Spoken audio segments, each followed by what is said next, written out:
Bien, aujourd'hui on va parler des ondes qui guérissent, des fréquences qui guérissent. Alors, certains sont habitués, dans les séminaires, etc., des fois j'envoie des fréquences, j'envoie des ondes, je vais vous expliquer ce que c'est que les fréquences tout de suite. Et vous avez quelquefois donc, quand j'envoie ça, il y a une musique, mais avant la musique, il y a un petit temps, quelques secondes, où il y a un bruit un peu désagréable, hein, comme ça, des fois, un bruit comme ça que vous entendez, ça peut paraître un peu désagréable, mais c'est simplement pour un amorçage du cerveau. Comme je vais vous expliquer immédiatement comment les ondes peuvent vous guérir. Il y a aussi un autre film qui s'appelle Ces ondes qui guérissent et qu'on nous cache, que vous pouvez voir sur la chaîne et que je vais envoyer. Et bien, tout ça, c'est pour... Là, on va parler, c'est les ondes. Ça peut guérir maintenant, on le sait, grâce à pas mal d'études et tout ça. Il y a beaucoup de gens qui s'y intéressent. C'est très mainstream, comme on dit. Et ça peut guérir à la fois le corps et l'esprit. On va s'occuper du côté esprit, du côté psychique de l'action des ondes. Alors, déjà, dans le côté psychique de l'action des ondes, on va expliquer déjà ce que c'est, qu'est-ce qu'est une fréquence. Une fréquence, c'est un nombre de pulsations par seconde ou un nombre de pulsations par minute. Alors, on va dire, ça se mesure en hertz. Par exemple, si vous avez 10 petits sons comme ça, tac, tac, en une seconde, ça fait 10 hertz. Vous voyez, c'est une sinusoïde, donc ça fait, vous avez une onde complète, un cycle complet. Un cycle, ça fait un cercle d'ailleurs, vous avez une moitié de cercle en bas, une moitié de cercle vers le haut. Hein. Si vous voyez ça c'est pour les mathématiciens qui voient les sinusoïdes. Alors voilà, ça c'est un cycle, 10 cycles par seconde, ça fait 10 hertz. 20 cycles, etc., 20 hertz et tout ça. Alors, même les notes de musique, par exemple, elles sont mesurables en ondes. Par exemple, il y a eu toute une discussion sur le La, jusqu'à l'époque pour Mozart, c'était 432 Hertz, et après, c'était Hitler, il y a toute une légende là-dessus, qui l'a transformé en 440 Hertz. Donc on dit que c'est quelque chose que j'en avais déjà parlé, qui est rapprochable de la mort. C'est très, très spécial. Il y a des discussions là-dessus, je ne veux pas en parler tout de suite. Et vous avez les fréquences, bien sûr, qu'on connaît. Le cœur, il fait à peu près 70-75 cycles par minute, donc battements par minute. Vous avez les périodes hormonales de la femme, qui, elles, se mesurent sur un an. C'est encore autre chose. Mais là, on va parler des ondes psychiques, des ondes du psychisme. Alors ça se mesure avec les électroencéphalogrammes.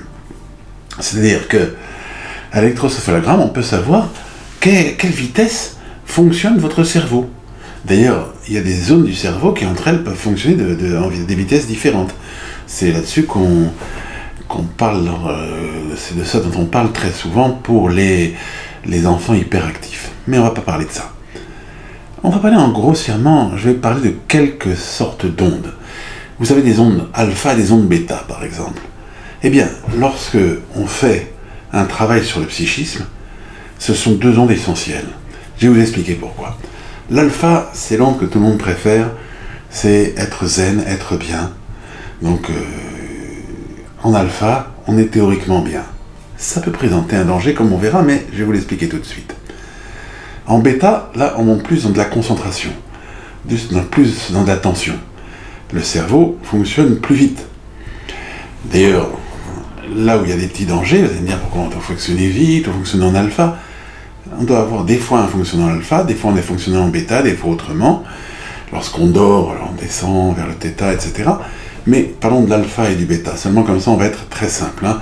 Alpha, donc je vais vous expliquer, comme on a dit tout à l'heure, c'est le nombre de pulsations, le nombre de cycles par seconde. En alpha, on est, disons, entre 6, 7 et 12 cycles par seconde. En bêta, c'est au-dessus. D'accord ? Alors, en bêta, on fonctionne plus vite, on a plus de concentration, on a plus de rapidité, mais cette rapidité, son fonctionnement comme ça, du cerveau qui va plus vite, quelquefois peut déterminer des angoisses. On voit très très souvent de très bons élèves qui sont angoissés. Alors on ne peut pas avoir le choix, ils sont à la fois bons élèves et angoissés. Pareil en alpha, on va dire, quelqu'un en alpha, il est bien, il est zen, c'est l'onde de la méditation.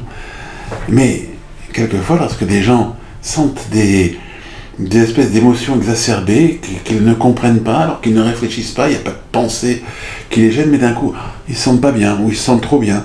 Alors là, on va être dans des alphas mal mesurés, mal dominés. D'accord? Alors ça peut être dangereux, quelquefois, par exemple, parce que quelqu'un, il est un peu triste par moment, ou un peu, et qu'il n'arrive pas à mesurer ça, et que c'est pas lié à des pensées trop nombreuses, alors lui donner plus d'alpha, ça peut être un petit peu dangereux parce que ça va augmenter ses émotions. Vous voyez, comme ces gens il y a des gens qui pleurent toute la journée, etc. Ils ont des émotions exacerbées qu'ils n'arrivent pas à dominer, et là, il ne faut pas augmenter. Donc l'émotion, on va plus les amener vers le bêta pour pouvoir les guérir. Alors que quelqu'un qui, au contraire, va être triste parce qu'il a trop de pensées, on va le ramener vers l'alpha. Donc vous voyez, c'est une science. La science des fréquences, vous voyez. Alors c'est pour ça que moi je donne des programmes de fréquences, il y en a pour le matin, il y en a pour le soir, etc. Comme ça, j'essaie d'avoir une journée qui va être équilibrée et réhabituer chaque personne à avoir à la fois des alphas quand il faut, des bêtas quand il faut, etc., etc. Et puis de dormir quand il faut, bien sûr. Alors ça c'est très très très important. Alors comment on induit le cerveau en alpha ou en bêta, etc., en thérapie? Alors il y a plusieurs techniques, ça peut être, on va faire écouter à une personne l'onde pure, si je vous fais écouter par exemple un alpha pur, il y en a qui aiment beaucoup l'alpha de l'onde de Schumann, qu'est-ce que c'est? On dit que c'est l'onde de la Terre elle-même, c'est la fréquence de la Terre, et si c'est pas l'onde pure, il y en a qui font écouter des ondes qui sont, on appelle ça des fois des hémisyncs ou des binaurales, c'est-à-dire que vous avez une oreille qui a une onde, et une oreille qui a une onde presque la même, mais avec un différentiel. Imaginons que là j'ai par exemple 400 Hz, là je vais mettre 420 Hz, et votre cerveau, lui, il va fonctionner, il va se mettre au différentiel, d'accord? C'est-à-dire que votre cerveau, en fait, il va se mettre à la vitesse du différentiel entre les deux oreilles, entre les deux cerveaux. D'accord? J'avais fait écouter une fois, bon, j'arrive pas toujours à refaire l'expérience, mais j'avais mis un 30 000 Hz, donc une onde qu'on ne peut pas entendre auditivement, on ne peut pas l'entendre puisque l'oreille n'est pas capable de l'entendre, c'est un ultrason. Alors je faisais un 30 000 Hz avec un 30 400 Hz par exemple, et on entendait le là.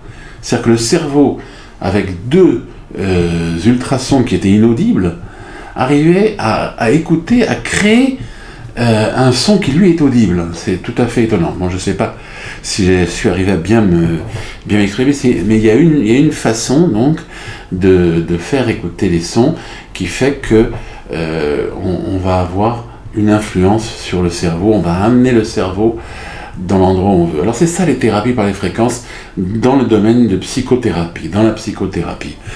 Après, il y a des résonances qu'on utilise différemment, des fréquences, excusez-moi, qu'on utilise différemment, c'est quand même des fréquences de résonance, moi j'appelle ça. C'est-à-dire que par exemple, on va dire, le pancréas va fonctionner à telle vitesse, c'est sa fréquence à lui. L'autre, il va fonctionner le cœur. Chaque organe va avoir une fréquence de résonance. Alors, est-ce qu'elle va être pour tous les humains à peu près, ça va être dans une zone identique, mais on pourrait faire fonctionner des organes grâce à des fréquences, les aider à fonctionner mieux, ou à être plus calmés, plus reposés, etc. C'est une science aussi, mais qui, elle, agit sur le corps. Et il y a aussi des ondes, des fréquences, que j'appellerais les fréquences vedettes. Par exemple, 528 Hz. Alors les gens disent ça répare l'ADN. Voilà. Vous avez... alors moi je me sers de ces fréquences qui sont les fréquences vedettes comme ondes porteuses.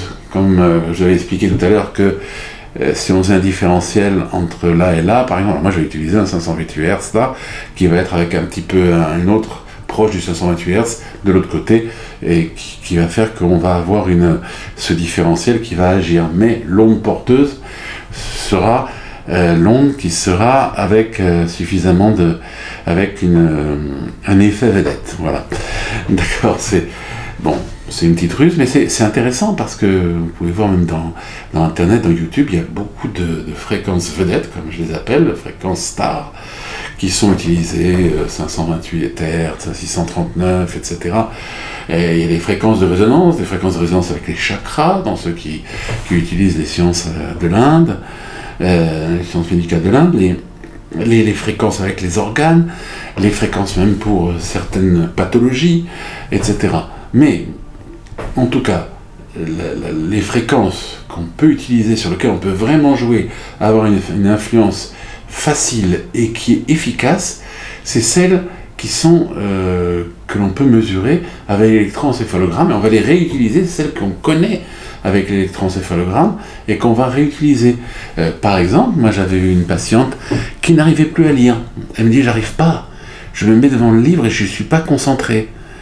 Eh bien, je lui ai mis un bas alpha, entre 15 et 18, un alpha pas très haut, mais entre 15 et 15-18, elle l'a écouté pendant plusieurs jours. Après, elle a dit, mais j'arrive à lire maintenant. J'arrive au contraire, je me concentre avec les journaux, tout ça, j'adore lire. Ça a changé. Vous voyez, on peut avoir comme ça des effets, et sur des gens dépressifs, alors, en les remettant des fois en bêta parce qu'ils ont une dépression qu'ils ne comprennent pas, c'est pas parce qu'ils pensent, c'est pas parce qu'ils ont été persécutés dans leur travail ni rien, simplement ils sont dépressifs sans raison, sans comprendre eux-mêmes pourquoi. Alors ça, très souvent, on va vers les bêtas et on a un effet. Par contre, les personnes qui réfléchissent trop, qui vont avoir trop de pensées, etc. À chaque fois qu'il y a quelque chose, le patron a dit ça, ou les enfants, ça pense sans arrêt, ça tourne, il y a le vélo dans la tête. Alors là, on les ramène vers les alphas. Et là, ils reviennent dans une douceur, leur pensée se ralentit un peu, et ça va mieux. Et on arrive à les guérir.